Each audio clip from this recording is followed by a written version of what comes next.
Hello, it's a Tuesday morning. You're watching DD India and I'm Preeti presenting this 1 hour show, News on the Hour. Well, this is a comprehensive 1 hour show wherein we keep you abreast with all the aspects of the news items which are making it to the headlines every morning. When we talk of the agenda today, we'll get you inputs from our reporters to get you detailed understanding of every news item. When we talk of the top stories which we've picked up today morning, we will be discussing in detail the telephonic conversation which Prime Minister Modi had with President Joe Biden, and this comes at a time when this is the first conversation which happened between both the leaders after the latter assumed office in January. Added to that, we'll also get you details of Donald Trump's impeachment, and also we get you how the state of Uttarakhand is limping back to normalcy, trying to come back to normalcy after the disaster struck the state on Sunday. Added to that, we'll get you inputs and news items from sports and business. It's a packed 1 hour ahead. Stay with us. First, we get to the headlines.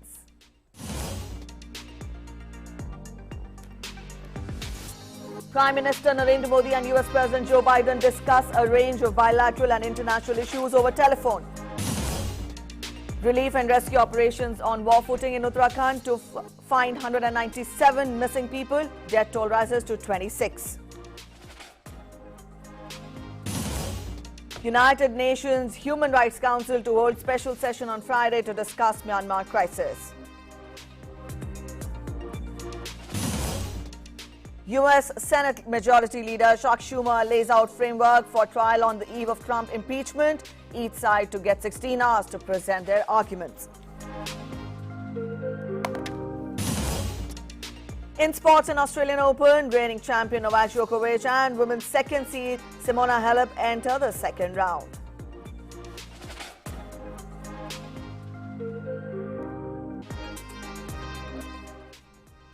Let's begin with the top story. Prime Minister Narendra Modi had a telephonic conversation with US President Joe Biden. Prime Minister warmly congratulated President Biden, conveyed best wishes for his tenure and looked forward to working closely with him to further elevate the India-US strategic partnership. The leaders discussed at length the regional developments and the wider geopolitical context. They noted that the India-US partnership is firmly anchored in a shared commitment to democratic values and common strategic interests. They reiterated the importance of working with like-minded countries to ensure a rules-based international order and a free, open and inclusive Indo-Pacific region. Prime Minister and President Biden affirmed the importance of addressing the challenge of global climate change. Prime Minister welcomed President Biden's decision to recommit to the Paris Agreement and highlighted the ambitious targets India has set for itself in the area of renewable energy. Prime Minister welcomed President Biden's initiative to organize Climate Leaders Summit in April this year and looked forward to participating in the same. Prime Minister also took opportunity to invite President Biden and Dr. Jill Biden to visit India at their earliest convenience.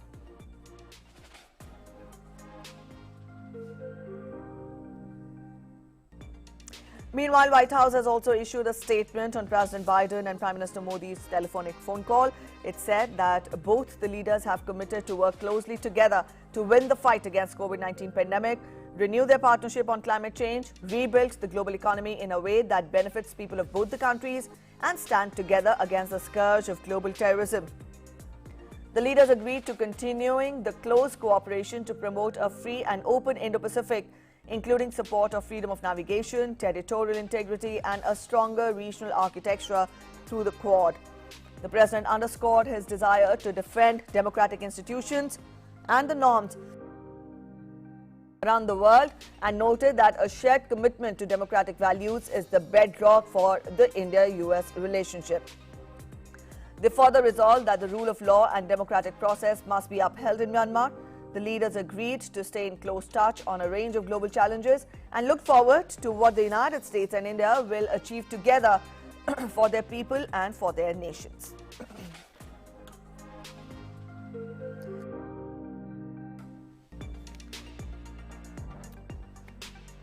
To get us more on that, our correspondent Amrit Pal Singh is joining us. Amrit, when we talk of the telephonic conversation between President Biden and Prime Minister Modi, this conversation comes at a time, rather it is the first conversation between the two leaders after Joe Biden assumed office in January. From climate change to terrorism to a rule-based international order, a lot was discussed.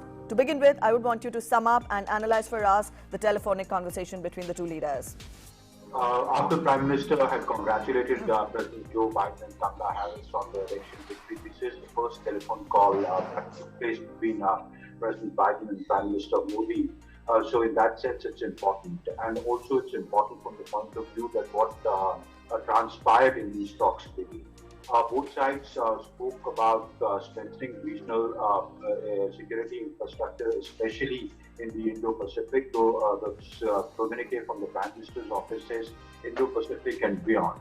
In the same breath, we spoke about climate change, cooperating on climate change. The Prime Minister welcomed President Biden's decision to roll back from President Trump's decision to withdraw from the Paris Agreement. On his part, he reiterated India's commitment to having a cleaner and a greener world by mentioning or noting the ambitious targets that India has set up for renewable energy. And as you say, rules-based international order, if you look at both communiques from the White House and from the Prime Minister's office, they talk about having a rule-based international order.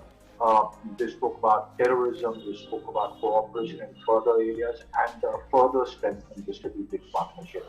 So that was the gist of the talk that happened last evening between President Biden and Prime Minister Modi. All right, Amrit, now the statement from both the sides did not specifically mention any particular country. When both the countries talk of promoting and encouraging an international rule-based order, what does that mean? Well, it clearly means that without naming China, they are hinting at that.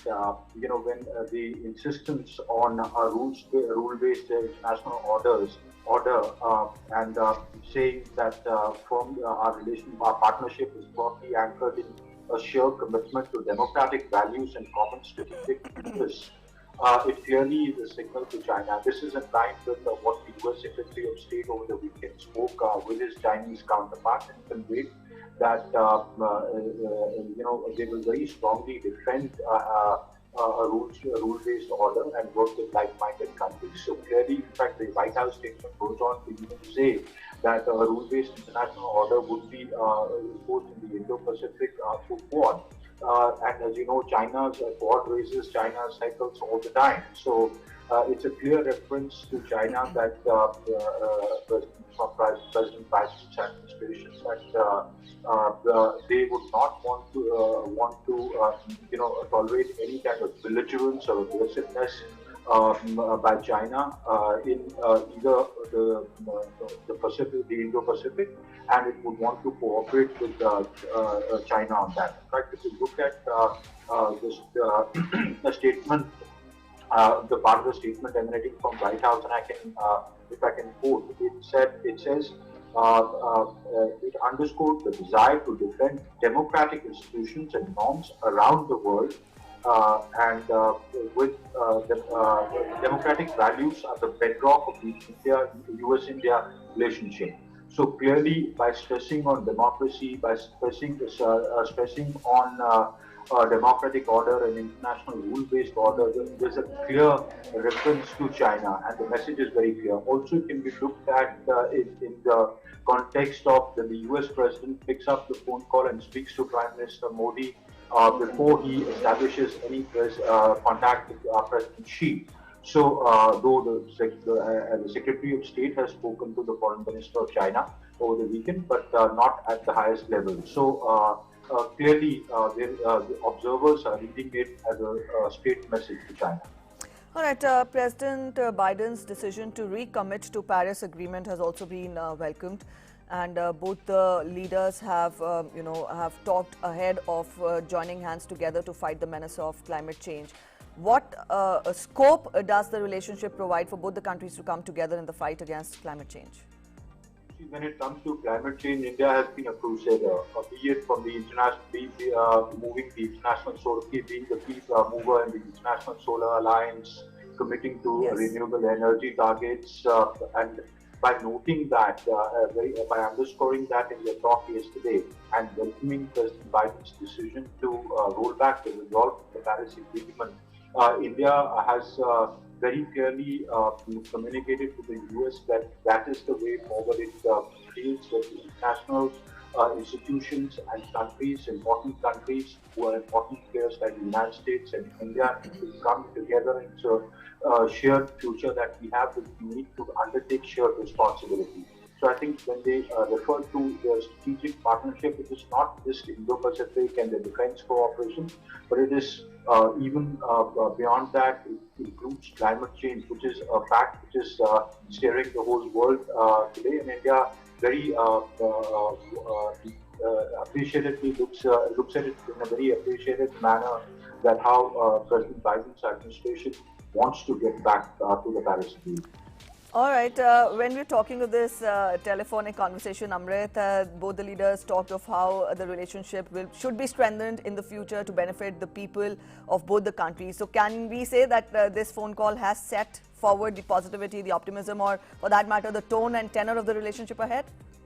Absolutely. It's cleared the air on any misgivings that anybody may have had, that by change of guard at the White House, the relationship could be rocky. I think this phone call between the two leaders has said that this is a strategic relationship. It's a long-lasting relationship. It's based upon values, democratic values, on shared interests, be it strategic, be it economic, be it on issues like climate change, and the two countries are on the same page. So I think it strengthens the relationship, or at least sets the tone for taking the relationship to the next level. All right, Amrit, on that note, we'll end this conversation here. Thank you for joining in with your input. So that was our correspondent, Amritpal Singh, putting into perspective for us how important has been this first telephonic call between President Biden and Prime Minister Modi. Let's turn focus on to the big national headline, which we're tracking at present. We'll get you updates related to Uttarakhand disaster, which struck the state on Sunday. Rescue operations continue today as well to free people trapped inside a tunnel in Tapovan in Uttarakhand after a glacier broke off in Uttarakhand's Chamoli district on Sunday, triggering an avalanche. SDRF teams along with other members of the rescue teams have been engaged in the tunnel operations, with over 30 workers feared trapped in a tunnel at a power project site. The multi-agency rescue operation, including the Indo-Tibetan Border Police and the National Disaster Response Force, continued the rescue mission, with forces clearing 90-meter stretch of debris in the big tunnel at Tapovan till now, with about 100 meters of clearing still left. Meanwhile, the death toll in the disaster has reached 26, while 197 people are still missing. DIG Sector Headquarters of ITBP, Dehradun, Aparna Kumar, has said that the operation was carried out the entire night and is under progress. A lot of debris has been removed, but we have not been able to establish any contact till now.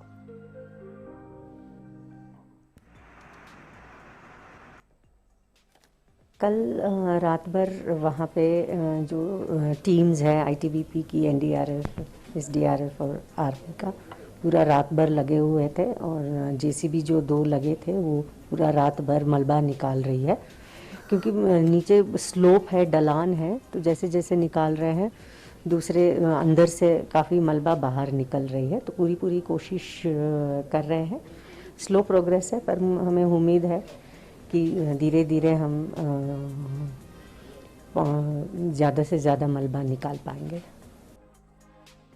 Uttarakhand Chief Minister Trivendra Singh Rawat conducted aerial survey of the areas affected due to glacier disaster in Chamoli, after which the Chief Minister visited ITBP Hospital in Joshimath, Chamoli, where injured people are admitted.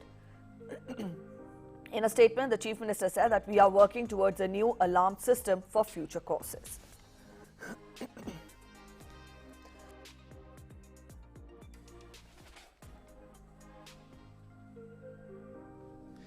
मैं आपको बता दूं कि ये glacier टूटने से नहीं हुई है। एक तो पहली बात जो कल सामने आई है, ये ताज़ा बर्फ़ था और टिगर पॉइंट पर एक चट्टान के टूटने से ये 14 स्क्वायर किलोमीटर में जो बर्फ़ गिरी थी ताज़ी 3-4 दिन की, वो और उसमें पानी भी था, वो पूरा एक साथ, क्योंकि बहुत तीखा ढाल है और बहुत संकरी घाटी है, तो उसमें उसकी जो गति थी वो बहुत ज़्यादा थी। हमने वैज्ञानिकों से भी कहा है कि इसकी स्पीड क्या थी, क्या इसका पता चल सकता है। लोगों ने तमाम तरह के अनुमान लगाए, लेकिन हमने कहा इसका थोड़ा पता करिए। और दूसरा, फ्यूचर के लिए क्या हम अर्ली अलार्म सिस्टम कोई डेवलप किया जा सकता है, इन सब संभावनाओं पर विचार करने के लिए कहा गया है। And our correspondent Meghna is joining us to get us more updates on that. Meghna, we've given the latest to our viewers. We've also told our viewers how the Chief Minister visited the ITBP hospital in the morning and how relief and rescue operations are still in progress. You get us the latest and tell us more about the condition of the injured. Absolutely, Preeti, as we have given already the latest inputs that have come.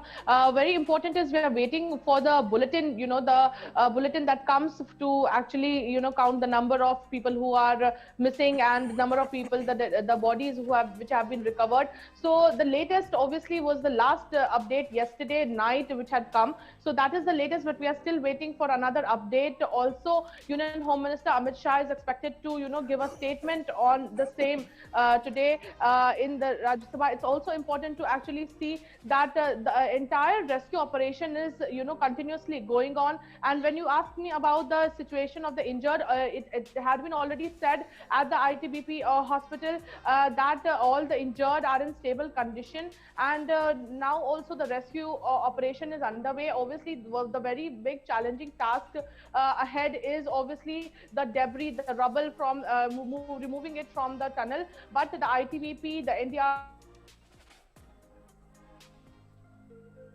all of it is in place and operations. Also, the ITBP is facilitating, and the Garhwal Scouts and other personnel who have been deployed are facilitating the transport of food packets. Also, we know that the bridges have also collapsed. The BRO is on its toes to actually facilitate, resume back the transportation. When we also know that 13 of the villages had a power cut, but 11 of it has been restored. Only 2 are remaining. So that is also in process. So definitely, bringing back the things to normal.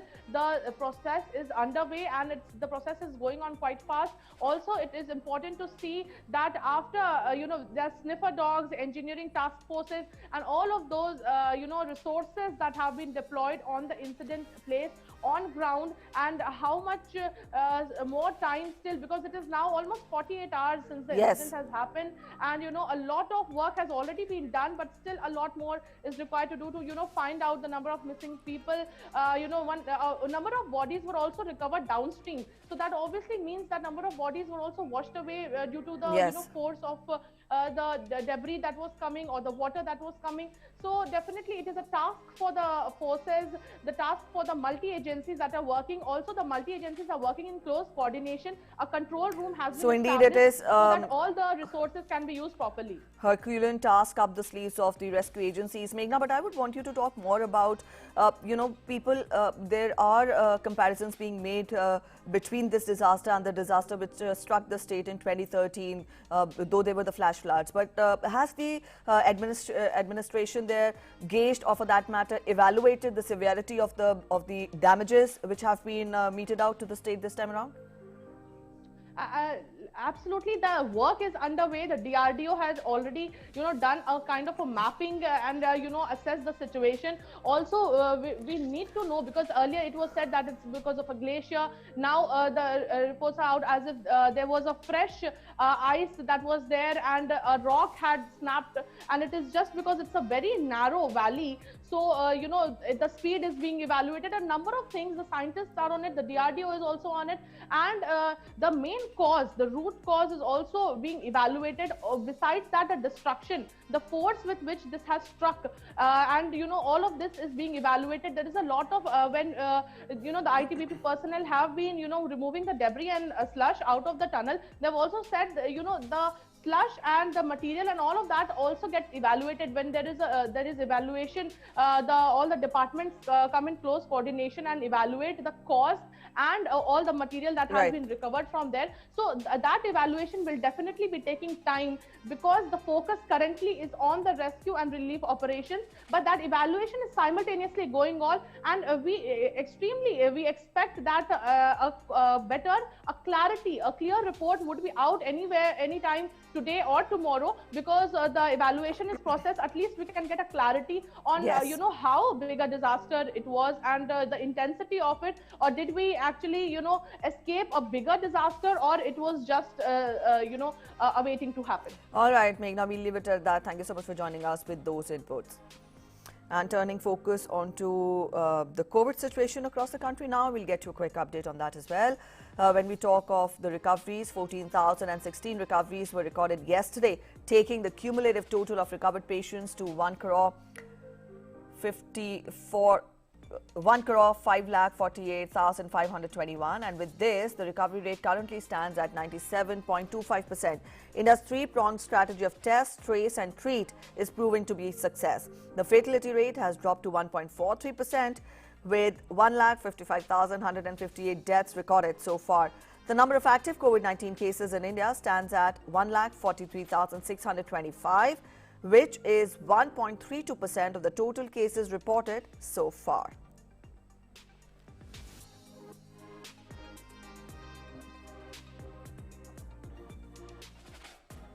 Also, according to the Indian Council of Medical Research, that is ICMR, a total of 20,25,87,752 samples have been tested so far. Out of these, 6,87,138 samples were tested yesterday.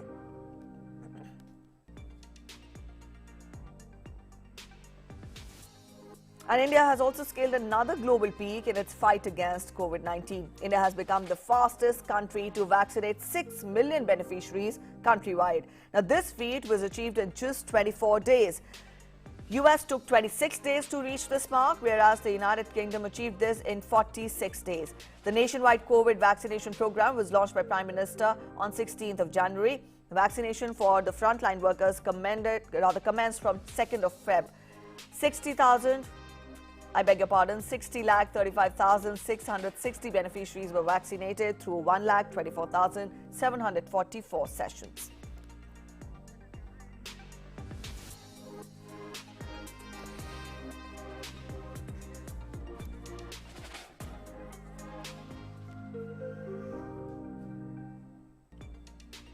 Alright, you're watching this special show, News on the Hour on DD India. We're heading for a short commercial break, but when we come back, we get you more international updates. We'll tell you how the United Nations Human Rights Council will hold a special session on Friday to discuss the crisis in Myanmar. Stay with us, we'll be back in a short while. A global pandemic that's causing havoc worldwide. Search for an effective vaccine is on. Until then, the only option is caution and prevention. Now that the country has opened up under Unlock 5, it's all the more critical that we don't let our guard down. Face mask has been found to be the most effective means to fight the spread of COVID-19. World Health Organization and various researchers have also found that masks are critical in mitigating the spread of COVID-19. When you wear a mask, you protect yourself and people around you. Wearing a face mask helps prevent the spread of COVID-19, but only if worn properly. बिना mask या face cover के घर से बाहर निकलने की अभी कल्पना करना भी सही नहीं है. Be a part of DD India campaign. Mask Up India. Come and join our initiative to fight COVID-19. Share your stories of masking up with us on Facebook and Twitter. Mask Up India. It's a simple task. Just wear a mask. Mask Up India. Mask Up India. Mask Up India.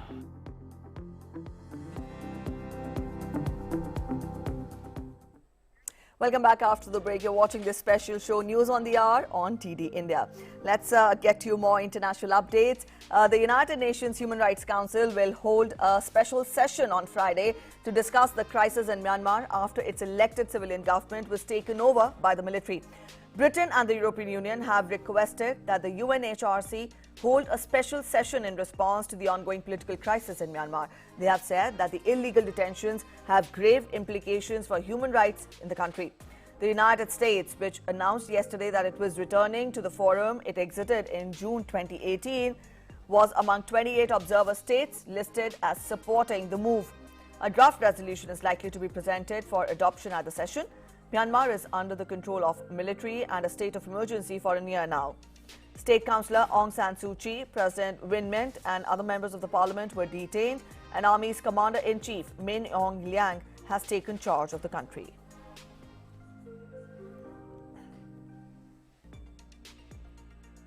We received the calls of this Council's Special Rapporteur on Myanmar, who has called for a special session in order to show the people of Myanmar that they are not alone in their hour of danger and need.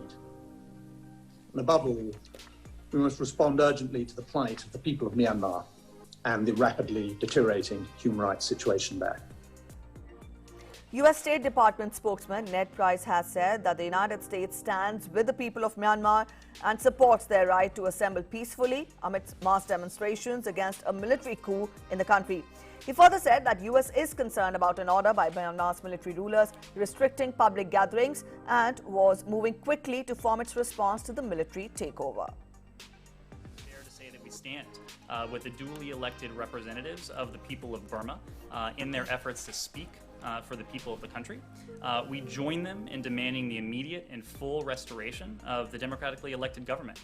We stand with the people of Burma, support their right to assemble peacefully, including to protest peacefully in support of the democratically elected government, and the right to freedom of expression, including the freedom to seek, to receive, to impart information both online and offline. We're, of course, very concerned about the military's recent announcement restricting public gatherings. As I said before, we strongly support the right of all individuals in Burma and around the world. Australia's foreign minister has said that Myanmar authorities should immediately release Sean Turnell, an economist and advisor to deposed leader Aung San Suu Kyi following his weekend arrest. Turnell said that he was being detained, the first known arrest of a foreign national since February 1st military coup that overthrew Suu Kyi's elected government. Turnell is a professor of economics at Macquarie University in Sydney and has been advising Suu Kyi on economic policy for several years now.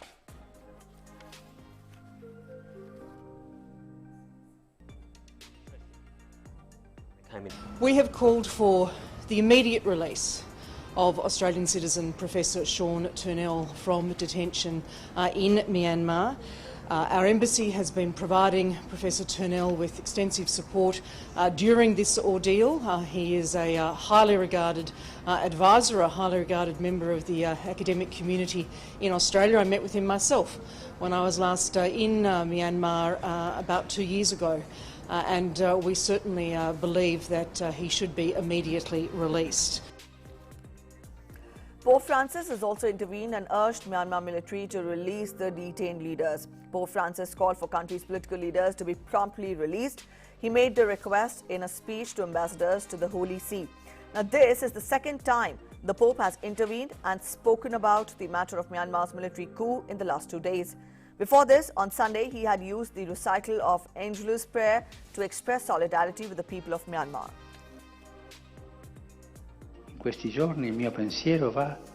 These days, my thoughts go in particular to the people of Myanmar, to whom I express my affection and my closeness. The path towards democracy undertaken in recent years was brusquely interrupted by last week's coup d'etat. This has led to the imprisonment of several political leaders who I hope will be promptly released as a sign of encouragement for a sincere dialogue aimed at the good of the country. Meanwhile, a group of saffron-robed monks marched in the vanguard of a protest with workers and students in Yangon. They flew multicolored Buddhist flags alongside red banners in the color of elected leader Aung San Suu Kyi's National League for Democracy. The protests are the biggest since the Saffron Revolution, led by the monks in 2007, which led over subsequent years to the military's gradual withdrawal from politics after decades of direct rule.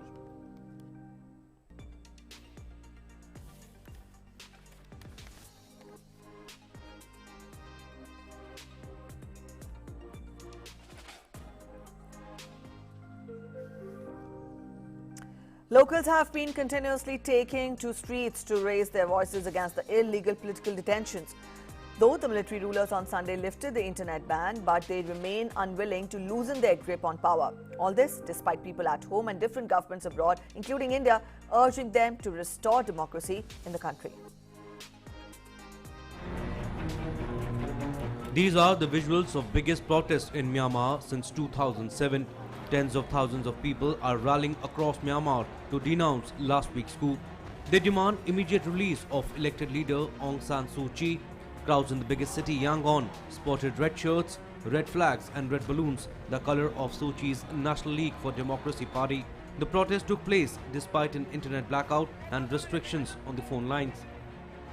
Massive crowds from all corners of Yangon gathered in townships and headed towards the Sule Pagoda at the heart of the city, also a rallying point during the Buddhist monk-led 2007 protest and others in 1988. They gestured with the three-finger salute that has become a symbol of protest against the coup.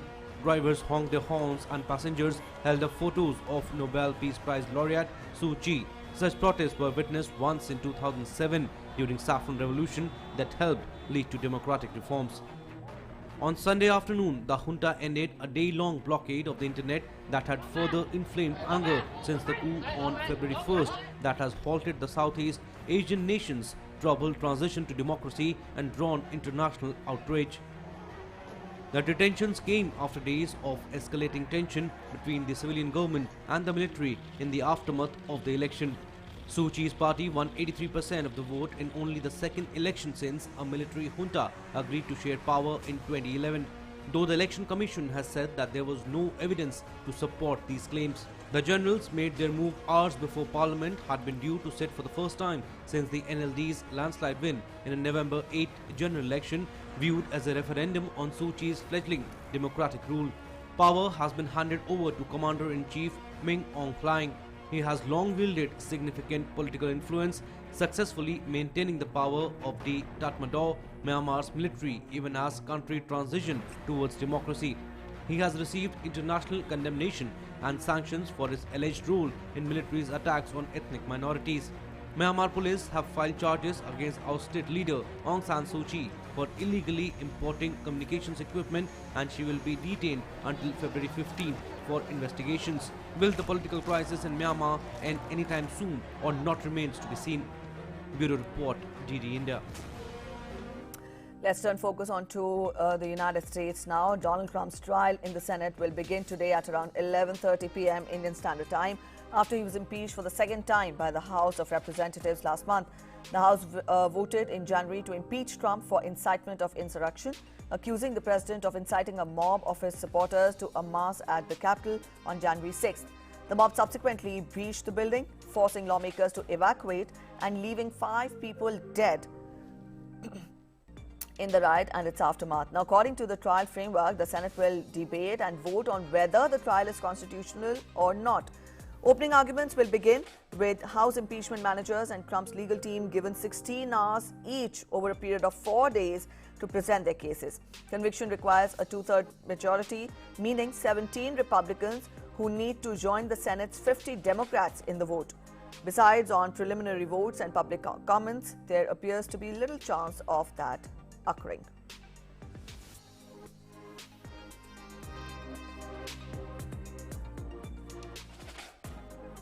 All parties have agreed to a structure that will ensure a fair and honest Senate impeachment trial of the former president. Each side will have ample time to make their arguments, 16 hours over 2 days for the House managers, the same for the former president's counsel. If managers decide they want witnesses, there will be a vote on that, which is the option they requested in regard to witnesses. The trial will also accommodate a request from the former president's counsel to pause the trial during the Sabbath. The trial will break on Friday afternoon before sundown and will not resume until Sunday afternoon. And to get us more on that, Ramesh Ramachandran is joining us. Ramesh, we're talking of Donald Trump's impeachment. First up, spell out more clarity on it. Can a former president actually stand trial? Because a president can be put on trial for the offences which he committed when he was in office. Spell out more clarity on this. That's an interesting question, Preeti. Good morning to you. Now, the Constitution of the U.S., it's a grey area whether a former president can be impeached or not. It does not say one way or another. So that's what the Republicans are trying to focus on. They are questioning whether a private citizen can be or should be impeached. Now, just to give our viewers a sense of how things stand today in the U.S., Trump is already become the fourth U.S. president to face impeachment after Andrew Johnson and Bill Clinton and Nixon. He is the first U.S. president to be impeached twice. Already, remember, he was impeached by the lower chamber of the U.S. legislature just last month. And he could become, as I mentioned, the first U.S. president to be impeached after demitting office. Now, that's still a gray area. Now, essentially what happens over the next few weeks, Preeti, that the U.S. Senate, that's the upper chamber of legislature, will turn into a judicial court. And the lawmakers, all 100 of them, will be... And we'll interrupt Ramesh Ramachandran here. From here, we take our viewers to Parliament, where Prime Minister is making a statement in Rajya Sabha. आपके अनुभव का, आपके ज्ञान का सदन को और देश को लाभ देने के लिए और अपने क्षेत्र की समस्याओं का समाधान के लिए आपने जो कुछ भी योगदान किया है, उसके लिए मैं सबसे पहले तो आपका धन्यवाद करता हूं।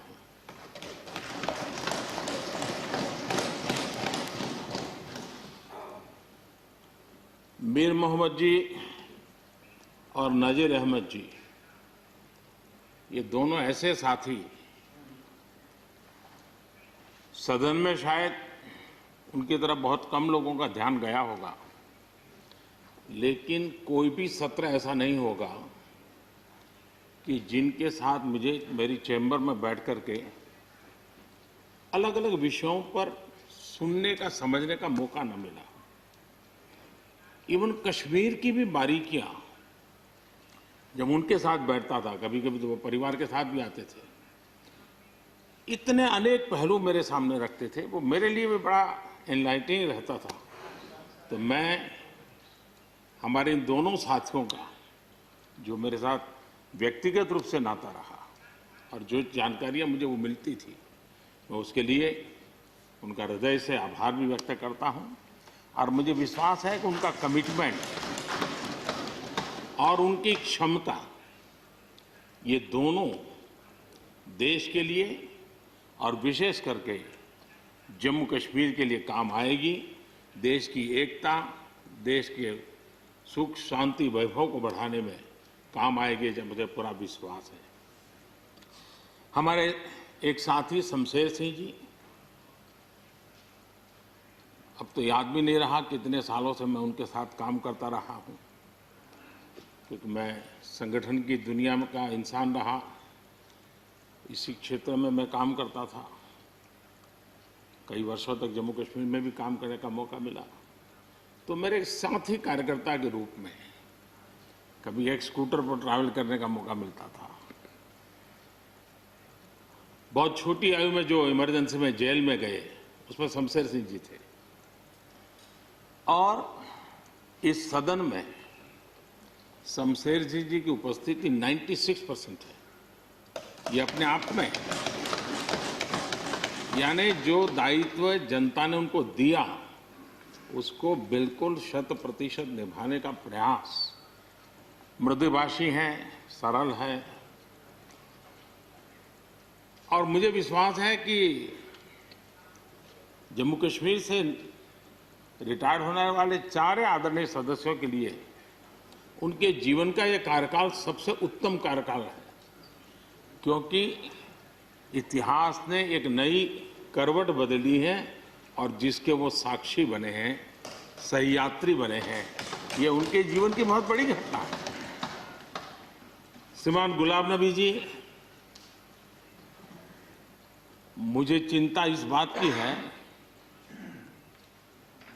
कि गुलाम नबी जी के बाद इस पद को जो संभालेंगे उनको गुलाम नबी जी से मैच करने में बहुत दिक्कत पड़ेगी।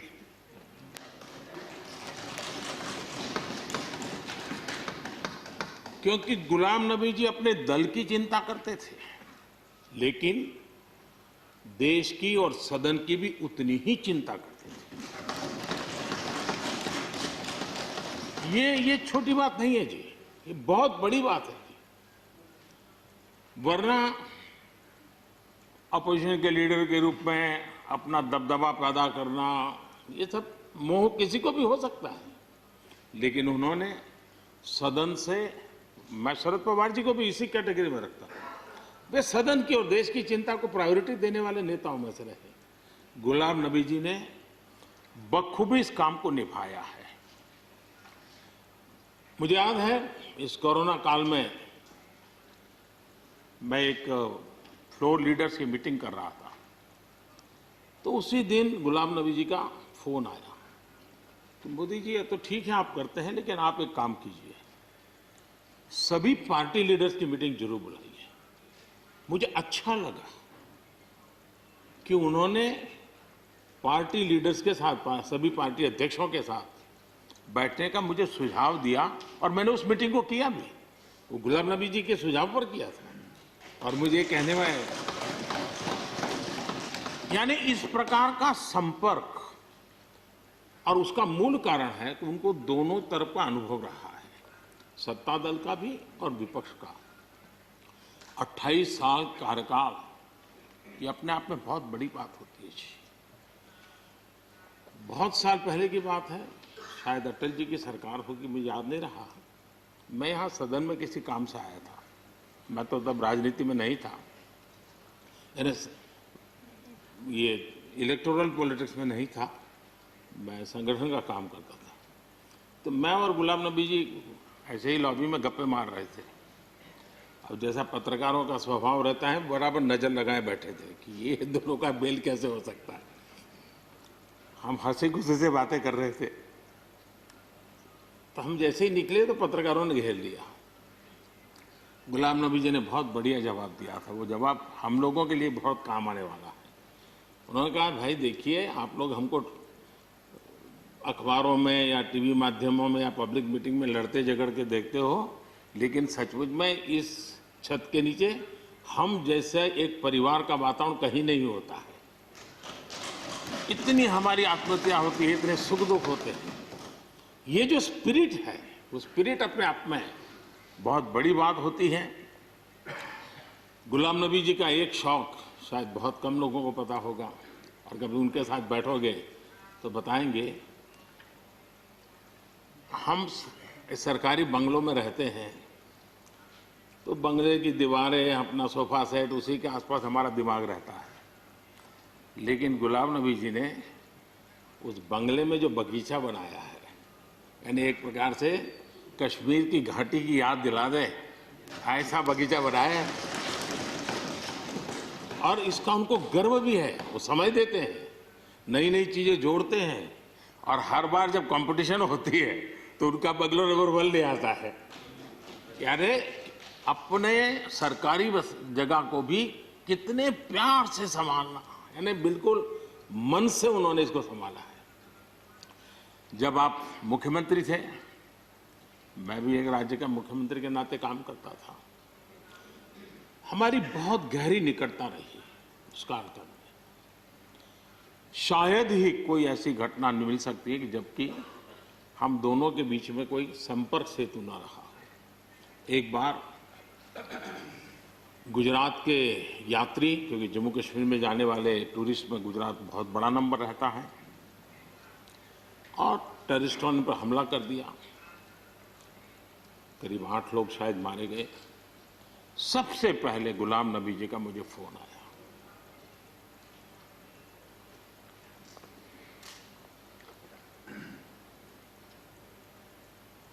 और वो फोन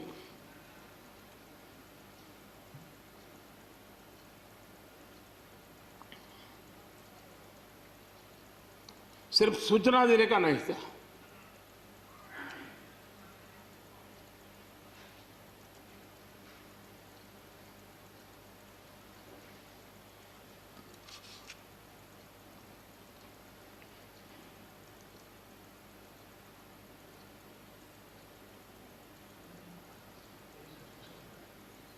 उनके आंसू रुक नहीं रहे थे। फोन पे उस समय प्रणब मुखर्जी साहब डिफेंस मिनिस्टर थे। मैंने उनको फोन किया, मैंने कहा साहब अगर फोर्स का हवाई जहाज मिल जाए डेड बॉडी को लाने के लिए। रात देर हो गई थी। प्रणब मुखर्जी साहब ने कहा आप चिंता मत कीजिए, मैं करता हूं व्यवस्था। लेकिन रात में फिर गुलाम नबी जी का फोन आया। वे एयरपोर्ट थे।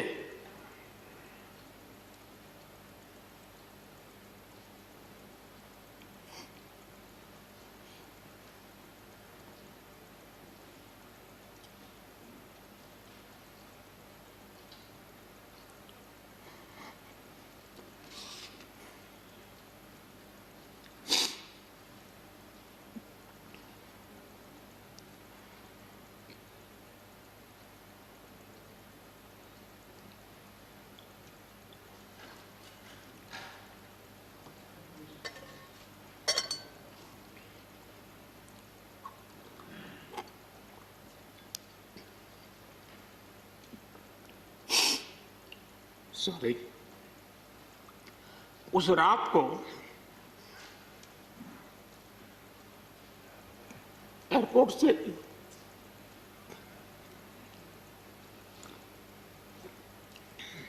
उन्होंने मुझे फोन किया और जैसे अपने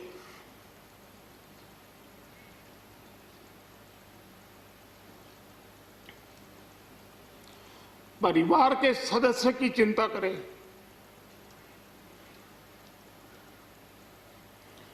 वैसी चिंता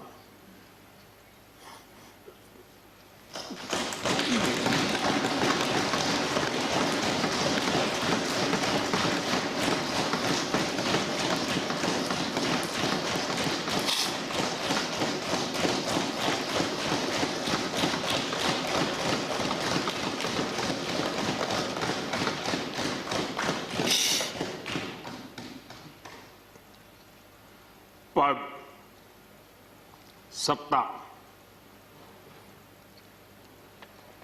जीवन में आती रहती है, लेकिन उसे कैसे पचाना,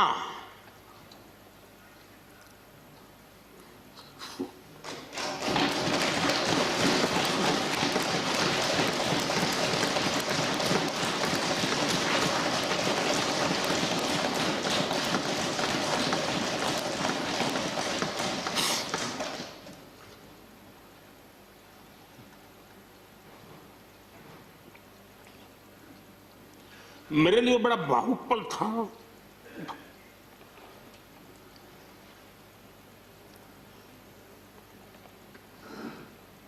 दूसरे दिन सुबह फोन आया कि मोदी जी सब लोग पहुंच गए।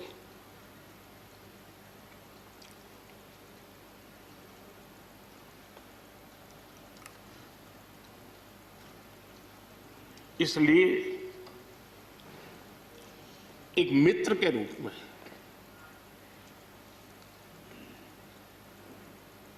गुलाम नबी जी को घटना और अनुभव के आधार पर मैं आदर करता हूं।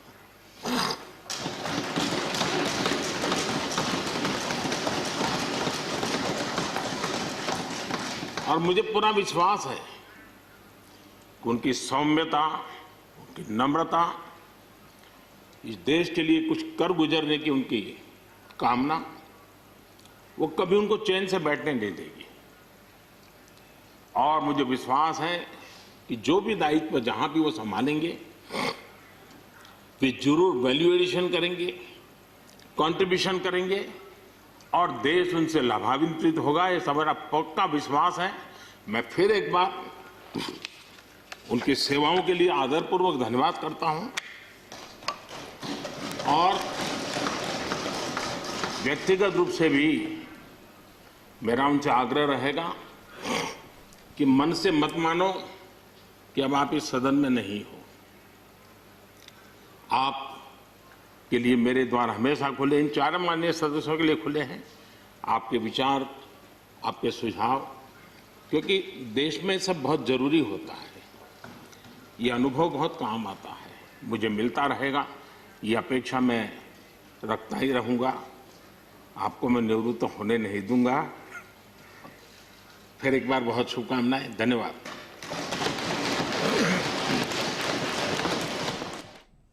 That was Prime Minister making a statement in Rajya Sabha wherein he remembered the contribution made by the 4 members who were retiring. He referred to the interaction he had with Bir Mohammed and Najib Ahmed on various issues, especially pertaining to Jammu and Kashmir. He also talked of and remembered the contribution of Shamsher Singh and his tenure as well.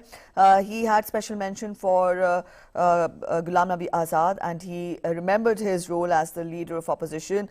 He also remembered the times of how both of the leaders were interacting once, and they were caught by the reporters, and on being put questions, Ghulam Nabi Azad said that the members work as a family, stay as a family, irrespective of party affiliations in the parliament.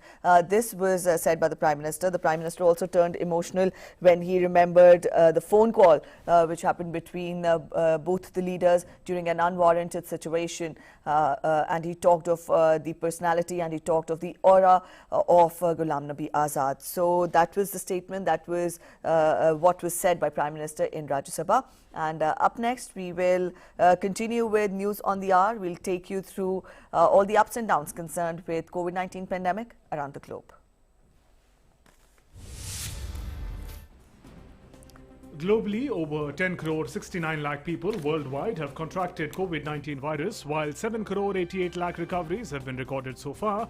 The number of fatalities from COVID-19 globally stands above 23 lakh 35,000.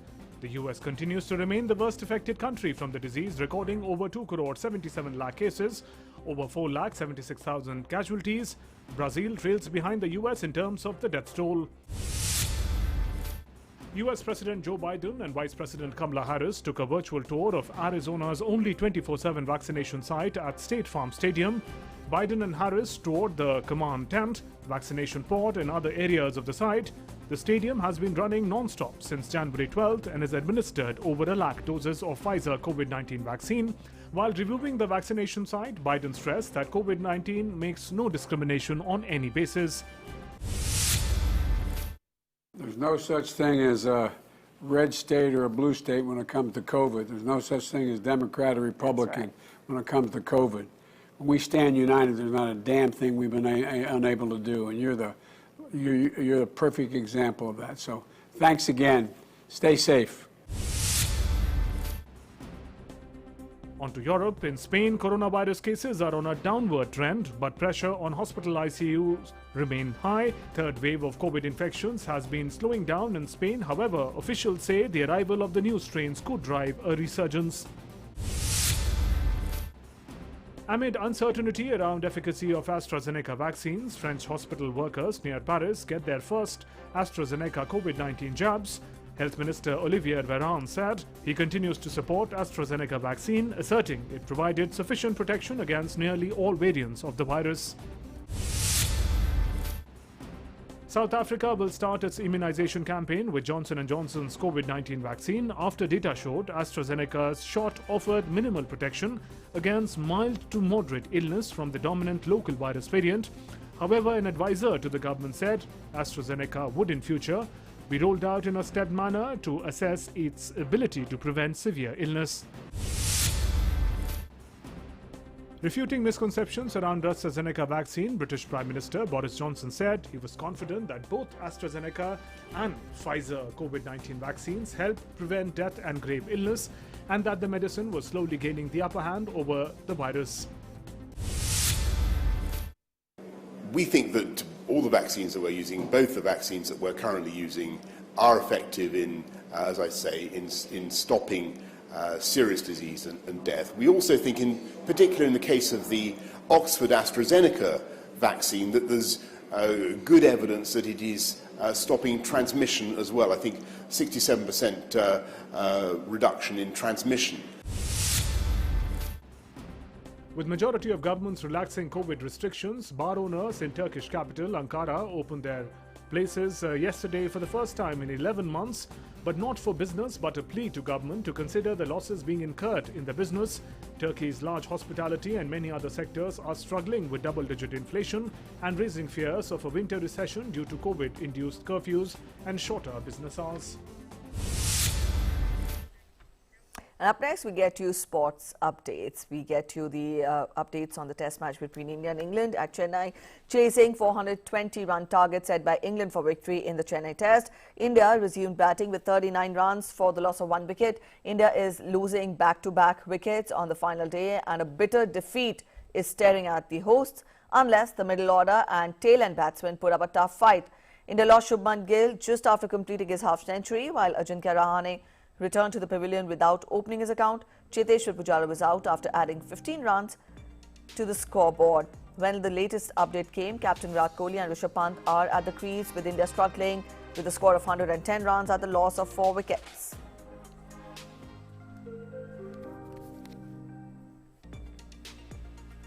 And up next, we'll talk of tennis. Defending champion Novak Djokovic blasted past Frenchman Jeremy Chardy in emphatic fashion yesterday to ominously kick off his bid for an unprecedented 9th Australian Open title. The Serbian world number 1, who clinched his 17th Grand Slam in last year's gripping final at Melbourne Park against Dominic Thiem, wasted little energy in the 6-3, 6-1, 6-2 romp in just 91 minutes on the Rod Laver Arena.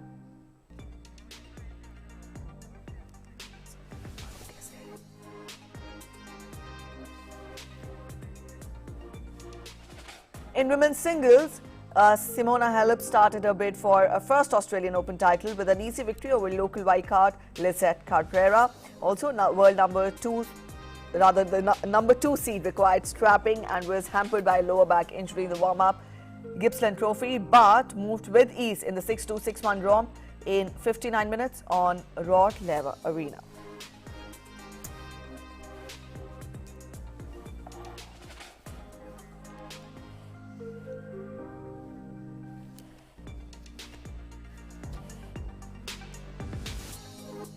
Alright, that brings us to the end of this edition of News on the Hour, but don't forget to catch us again tomorrow at 10 a.m. With that, we'll end this edition here. Thanks for watching. Goodbye.